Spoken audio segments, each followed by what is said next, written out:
একজন স্বামী সোমেশ্বরানন্দজিকে মনের কথা জানাচ্ছেন। তিনি বলছেন, আপনার লেখায় অনেক উচ্চ স্তরের সাধক ও মানুষের কথা জানতে পারি, কিন্তু আমরা যারা সাধারণ প্রাণী তারা এই উঁচু স্তরে উঠতে পারি না। দৈনন্দিন জীবনের সংসার, অফিস, বাজার এসব নিয়েই ব্যস্ত। দুবেলা জব ধ্যানের চেষ্টা করি, শুধু দুঃখ হয় নিজের জীবনকে যদি অন্যভাবে গড়ে তুলতে পারতাম।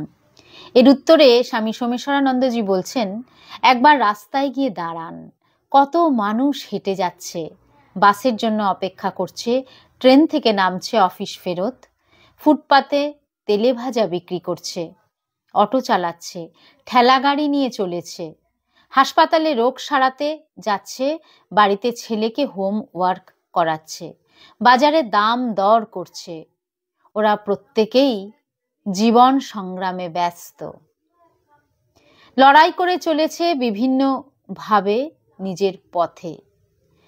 আঘাত আসছে, দুঃখ আসছে, ব্যর্থতা আসছে, চাল ডালের দাম বাড়ছে, চাকরির নিরাপত্তা নেই, টাকা ধার করে মেয়ের বিয়ে দিচ্ছে, সারাটা দিন পরিশ্রম করে চলেছে।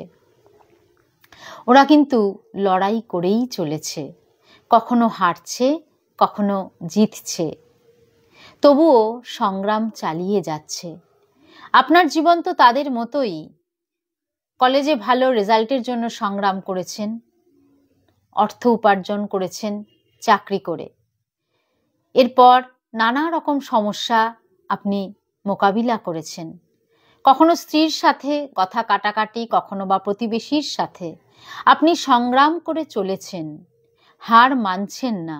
পরিস্থিতি যত কঠিনই হোক না কেন, আপনি একে অতিক্রম করার চেষ্টা করে চলেছেন। এটাই অতিক্রমী চেতনা।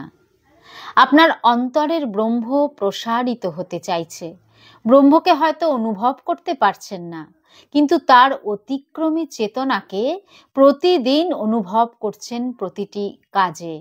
সেই ব্রহ্ম, সেই পূর্ণতা নিয়ে এগিয়ে নিয়ে চলেছে আপনাকে। আপনি নিজের বিস্তার করে চলেছেন। আপনি এটা করে চলেছেন দৈনন্দিন জীবনে না জেনেই।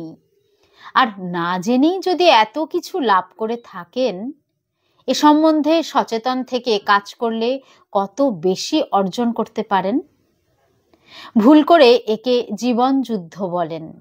এ তো সাধনা, ব্রহ্ম উপলব্ধির সাধনা।